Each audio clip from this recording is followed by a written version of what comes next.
அனைவருக்கும் வணக்கம் நண்பர்களே. இன்றைக்கி உற்சாக பதிவில் இந்த வீடியோவில் எதை பற்றி பார்க்க போகிறோன்னா, கோவில் கருவறையிலிருந்து இந்த ஒரு சாமி மட்டும் தூக்கி வருவதற்கு 4 பேருங்க.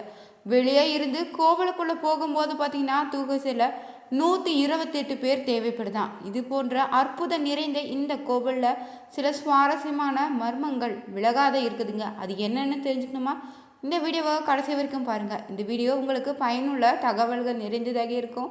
மறக்காமல் நம்ம உற்சாக நியூஸ் சேனலுடைய பெல் பட்டனை கிளிக் பண்ணி சேனலை சப்ஸ்கிரைப் பண்ணிக்கோங்க. லைக் பண்ணுங்கள், ஷேர் பண்ணுங்கள், கமெண்ட் பண்ணுங்கள். உங்களுக்கு பார்த்தீங்கன்னா ஜோதிட ரீதியான சந்தேகம் இருக்குதா? ஜோதிடத்தில் ஒரு தெளிவான பதிவையும் பரிகாரத்தை பெற்றுக்கொள்ள வீடியோவில் டிஸ்கிரிப்ஷனில் கொடுத்துருக்க நம்பருக்கு மறக்காமல் கால் பண்ணி தெரிஞ்சுக்கோங்க.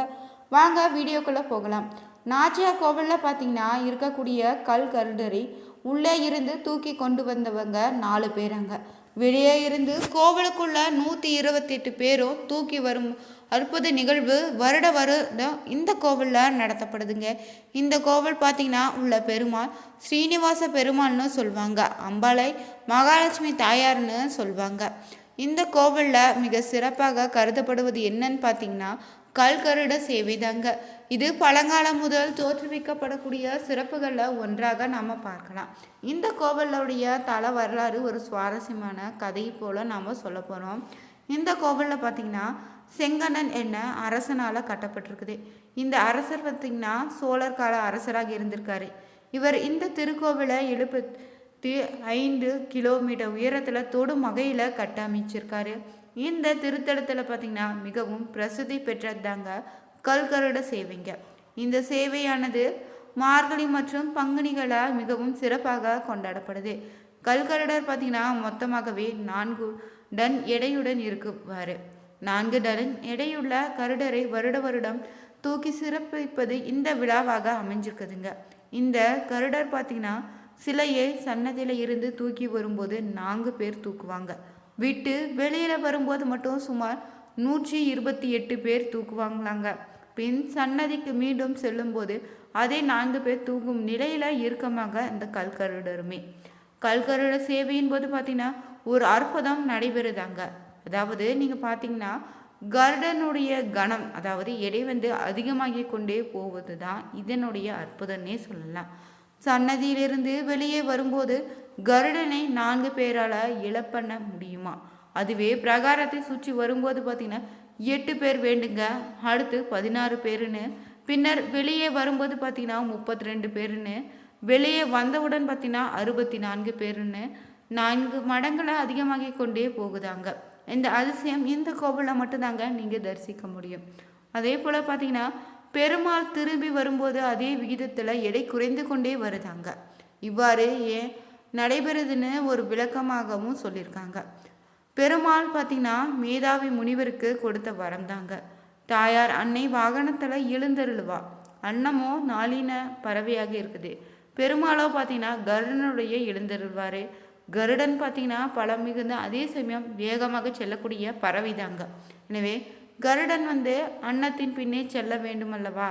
எனவே கருடனுடைய எடையை கூடிக்கொண்டே செல்லுது. ஆகவே இப்போது தாங்க தாயாருக்கு முதலிடம் வருதுங்க. இரண்டாவது விளக்கமாக என்ன சொல்லியிருக்காங்கன்னு உங்களுக்கு தெரிஞ்சுக்கணுமா? தொடர்ந்து ஸ்கிப் பண்ணாமல் பாருங்கள். நாம் பார்த்தோம்னா பெருமாளோடு ஒன்றி இருக்கும்போது நம்முடைய வினைகள் சுமை குறைவாக இருக்குமாங்க. அதுவே நாம் பெருமாளை விட்டு விலகி செல்லும் போது பார்த்திங்கன்னா அது மிகப்பெரிய சுமையாகி விடுன்னு சொல்லுவாங்க. இதே உணர்த்து விதமாக தாங்க பூரண சரணகதி ஒன்றுதான் நம்ம ஒரே வழி என்பதை உணர்த்துதுங்க இதற்கான கருடனுடைய எடையுமே. அதே போல் நீங்கள் பெருமாளை தாங்கி உலா வருவதால் கல்கருடன் முகத்தில் வேர்வை வரும் அதிசயத்தை நீங்கள் பார்க்க முடியுங்க. இந்த கோவிலில் முதல்ல தும்பிகை ஆழ்வாரும் ஆஞ்சநேயர் சன்னதி அமைஞ்சிருக்குது. அம்பாள் சன்னதியும் இருக்குதுங்க. இந்த கோவிலில் நீங்கள் திருமால் நின்ற கோலத்தில் காட்சி தருவாருங்க. இந்த திருக்கோவிலில் பார்த்திங்கன்னா காலை 6 மணி முதல் 12 மணி வரையிலுமே, அதே போல் மாலை 4 மணி முதல் 8 மணி வரையிலும் நடை திறந்திருக்குது. கும்பகோணத்திலிருந்து பார்த்திங்கன்னா சுமார் 10 கிலோமீட்டர் தொலைவில் இந்த கல்கருடர் கோவில் அமைஞ்சிருக்குது. இந்த கோவிலில் மிகவும் பிரசித்தி பெற்ற வைணவ கோவிலில் இதுவும் ஒன்றுங்க. கும்பகோணத்தில் இருந்து நிறைய பேருந்து வசதிகள் இருக்குது. பெருமாள் பார்த்திங்கன்னா 108 திவ்ய தேசங்களில் ஒன்றாக இந்த கோவில் அமைஞ்சிருக்குதுங்க. இந்த கோவிலில் இருக்கக்கூடிய மூலவர் பார்த்திங்கன்னா சீனிவாச பெருமாளுங்க.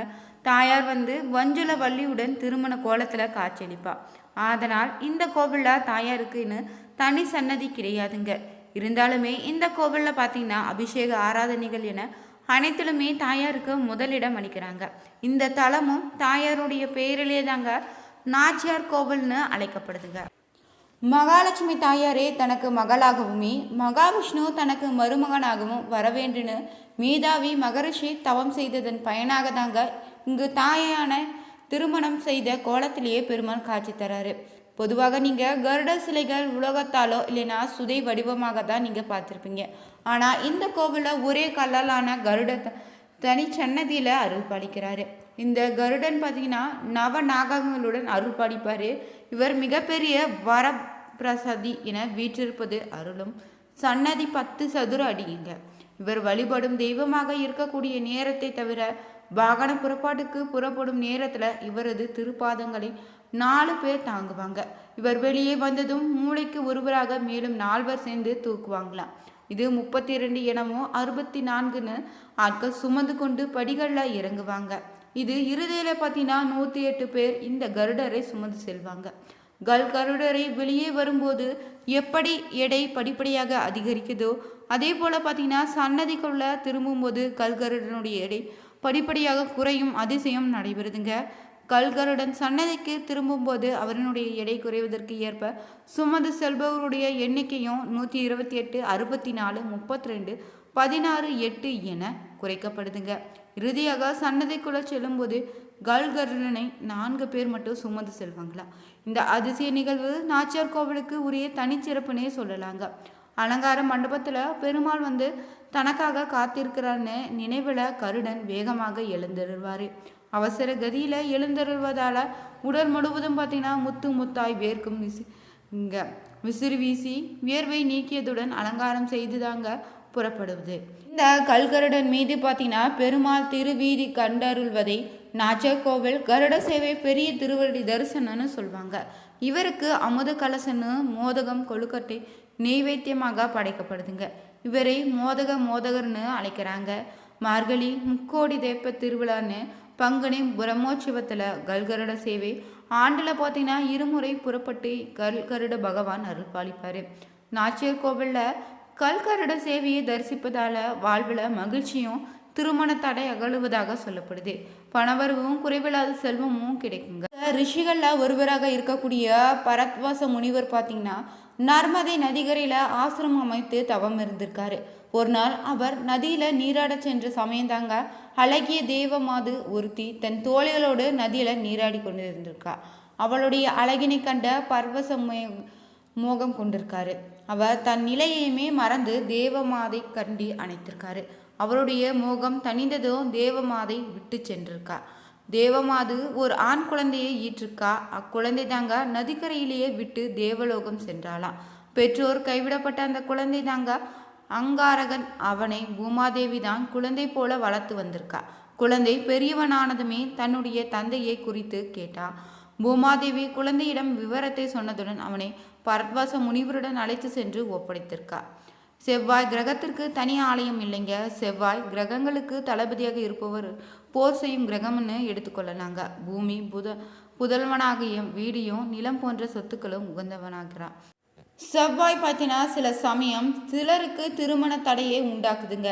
செவ்வாய் ஜாதகத்தில் 1, 2, 4, 7, 8, 12 ஆகிய இடங்களில் இருந்துச்சுன்னா செவ்வாய் தோஷம் ஏற்படுது. இதை விலக்கி கொள்ள நீங்கள் பல சந்தி பரிகார முறைகளை கையாண்டு வெற்றி பெற்று இருக்கிறாங்க. அதற்கு நாம் திருநறையூர் எனப்படக்கூடிய நாச்சியார் கோவிலுக்கு சென்று வழிபட்டால் செவ்வாய் தோஷத்தால் ஏற்படக்கூடிய பாதிப்புகள் குறைந்திடுங்க.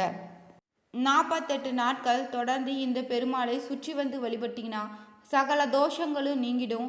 எல்லா விதமான மனநோய்களும் விலகிடுங்க. இந்த கோவிலில் காலை 6 மணி முதல் பகல் 12 மணி வரையிலும் மாலை 4 மணி முதல் இரவு 8 மணி வரையிலும் நடை திறந்திருக்குது. கருவறைக்கு கீழே பார்த்தீங்கன்னா மகா மண்டபத்தில் வடதுபுறமாக தெற்கு நோக்கியுள்ள சன்னதியில் பச்சிராஜம் பெரிய திருவடின்னு அழைக்கப்படுதுங்க. கருடன் எழுந்தருள் இருக்காரு.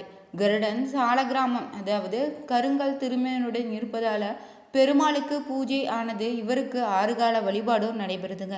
இந்த பதிவில் கல்கருட பெருமாளுடைய அதிசயங்களை தெரிஞ்சுக்கொண்டோம். இந்த வீடியோ உங்களுக்கு பிடிச்சிருந்தா லைக் பண்ணுங்கள், ஷேர் பண்ணுங்கள், கமெண்ட் பண்ணுங்கள். மறக்காமல் உற்சாக நியூஸ் சேனலை சப்ஸ்கிரைப் பண்ணிக்கோங்க. அனைவருக்கும் நன்றி நண்பர்களே.